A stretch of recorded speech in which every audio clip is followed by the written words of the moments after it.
هذا القرآن يوحدنا لطريق الخير يوجهنا. الحمدللہ، نہایت مبارک اور نہایت ہی روح پرور مجلس ہمیں حاصل ہوئی اور ہم نے نہایت خوبصورت انداز میں قرآن حکیم کی تلاوت سنی. اللہ تعالیٰ ان سب کا پڑھنا آنا ایک ایک لمحہ قبول و منظور فرمائے. حقیقی بات تو یہ ہے کہ سب نے ہی بہت اچھا پڑھا ہے اور بہت شاندار ماشاءاللہ تلاوت سننے کا موقع ملا ہے. اللہ تعالیٰ منتظمین کو بھی اور خاص طور پہ والد گرامی حضرت قاری نغمہ تھانوی دامت برکاتہم کو بھی جزائے خیر عطا فرمائے کہ جن کی سرپرستی میں یہ خوبصورت محفل سجی ہے. اللہ تعالیٰ سب کی کاوشوں کو قبول و منظور فرمائے. مجھے کیونکہ یہ ذمہ داری دی گئی کہ میں کوئی اصلاحی بات بھی کروں تو اس لیے میں ایک دو باتیں عرض کر دیتا ہوں. ایک یہ کہ پڑھنے والوں کے لیے یہ بات پڑھنے والوں کے لیے کہ جو آیات رحمت ہوں ان کو اس انداز سے پڑھا جائے کہ سننے والا اس کے اوپر سبحان اللہ ماشاءاللہ کہہ سکے،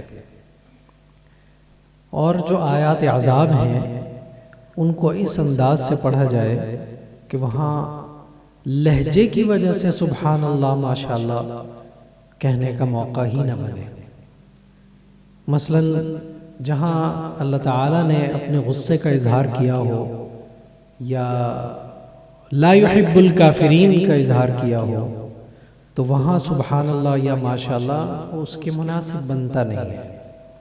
تو یہ ایک چیز مجھے محسوس ہوئی کہ جہاں آیت عذاب ہے یا جہاں اللہ تعالیٰ نے ناپسندیدگی کا اظہار کیا ہے، میں نفرت کا لفظ استعمال نہیں کر رہا،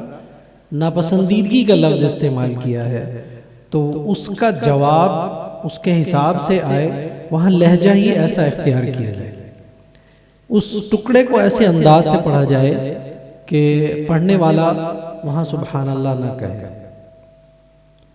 بلکہ وہ بھی تدبر کرے کہ یہ جو ٹکڑا ہے یہ ہمارے لیے بھی لمحہ فکریہ کے طور پر ہے. اور جو آیات رحمت ہیں ان کو اس انداز سے پڑھا جائے کہ وہاں سبحان اللہ وہ اس کی شان کے مناسب بنتا ہے. یعنی یہ پڑھنا اور سننا یہ ایک بامعنی پیغام رسانی کا ذریعہ بن جائے. ایک تو یہ بات، اور اسی میں سننے والوں کے لیے بھی جو ہے وہ مشورہ آ گیا. مثال یاد آ رہی ہے مجھے، ہمارے ہاں ایک تلاوت ہوئی تو اس میں ایک قاری نے جو تلاوت کی، تلاوت نہایت عمدہ،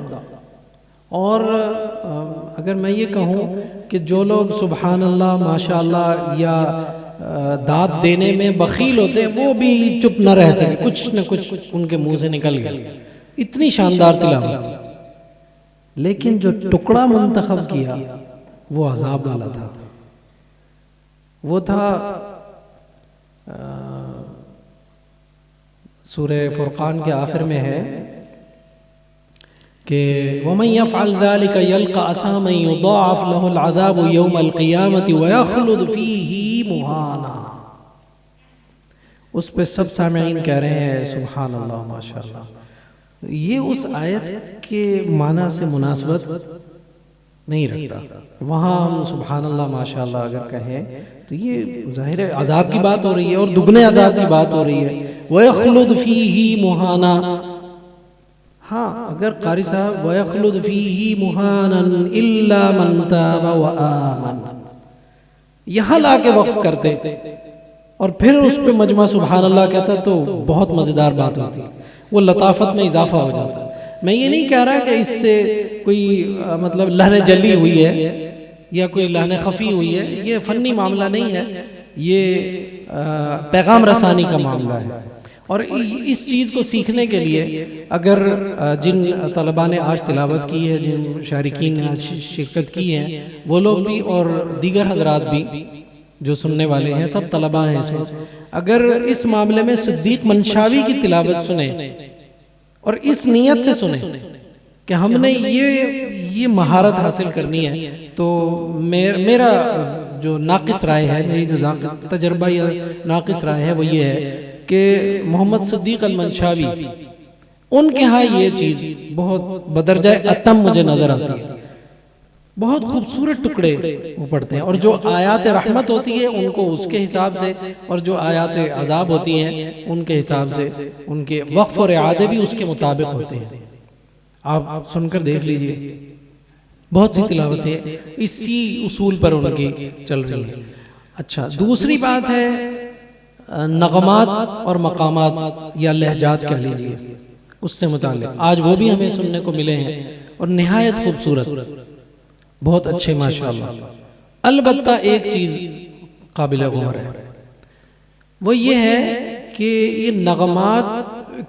کو حاصل کرنے کی خاطر اگر حروف مدہ خاص طور پہ الف واو یا ان کی جو مقدار ہے، مد طبعی کی جو مقدار ہے، اس میں اگر اضافہ ہو جائے تو یہ لہن جلی ہے،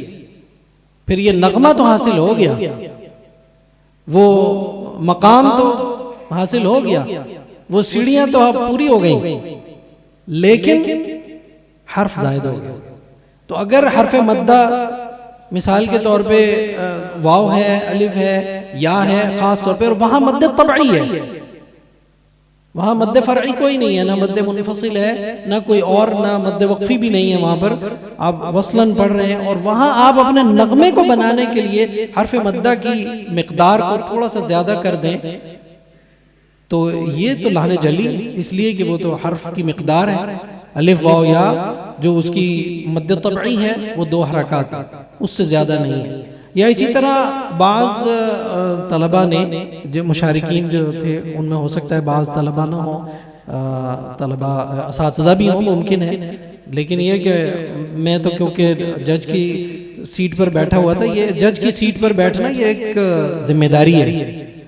یہ ایک منصب نہیں ہے، یہ ایک ذمہ داری ہے، تو اس لیے میں عرض کر رہا ہوں کہ حروف مدہ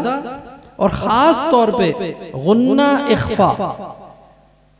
بعض جگہ ان میں بھی مقدار برابر نہیں نظر آئی، کہیں اخفا میں وہ نغمہ جو ہے یا جو مقام ہے وہ لہجے کو پورا کرنے کے لیے کہیں اخفا زیادہ ہو گیا، وہ لمبا ہو گیا، وہ 2 حرکات سے زیادہ ہو گیا، وہ 3 حرکات پہ چلا گیا، 4 حرکات پہ چلا گیا، یہ غلطی ہے، یہ تو فنی اعتبار سے تو غلطی ہے۔ لہٰذا جو قراء یہ مقامات کو پڑھتے ہیں ان کو یہ خیال رکھنا ضروری ہے کہ خاص طور پہ جو مقداریں ہیں غنّے کی، اخفاء کی، یا اسی طرح حروف مدہ کی، مد طبعی کی، ان مقداروں میں جو ہے وہ کمی بیشی نہ ہو۔ ایک بات اور عرض کرنی ہے، وہ یہ ہے کہ یہ جو مقامات ہیں اس کی وجہ سے بعض اوقات تلاوت کا جو تسلسل ہے اس میں نامناسب قطع آ جاتی ہے، نامناسب قطع، نامناسب سکتہ کہہ لیں اس کو آپ، اگرچہ وہ فنی اعتبار سے سکتہ نہیں ہے لیکن قطع صوت وہاں پر نظر آتی ہے، محسوس ہوتی ہے، اور قاری کر رہا ہوتا ہے اپنے لہجے کو پورا رکھنے کے لیے، لہجے کی جو ضروریات ہیں، اس کی جو ریکوائرمنٹس ہیں، مقامات کی جو ریکوائرمنٹس ہیں، ان کو پورا کرنے کے لیے، لیکن اس سے جو تسلسل ہے قرآن حکیم کے جملے کا اور آیات کا، وہ تسلسل ٹوٹ رہا ہوتا ہے۔ تو یہ چیزیں میں نے محسوس کی ہیں۔ باقی تو سچی بات یہ ہے کہ جن یہ 16 مشارکین نے پڑھا ہے انہوں نے موقع کوئی نہیں چھوڑا، نمبر کاٹنے کا موقع کوئی چھوڑا نہیں، انہوں نے کوئی موقع نہیں دیا، لیکن یہ کہ بہرحال کیونکہ قلم بڑا ظالم ہوتا ہے تو اس نے کہیں نہ کہیں کٹوتیاں تو کر دی ہیں، تو وہ اگر کہیں کسی کی کٹوتی ہو گئی ہے تو میں بحیثیت انسان معذرت خواہ ہوں. جب میں وہاں سیٹ پر تھا تو وہ ذمہ داری وہ تھی. اب میں ان سے معذرت کرتا ہوں کہ اگر میرے ہاتھوں کسی کے نمبر کٹ گئے ہیں کسی وجہ سے تو وہ قلم کا قصور ہے. وآخر دعوانا ان الحمدللہ رب العالمین.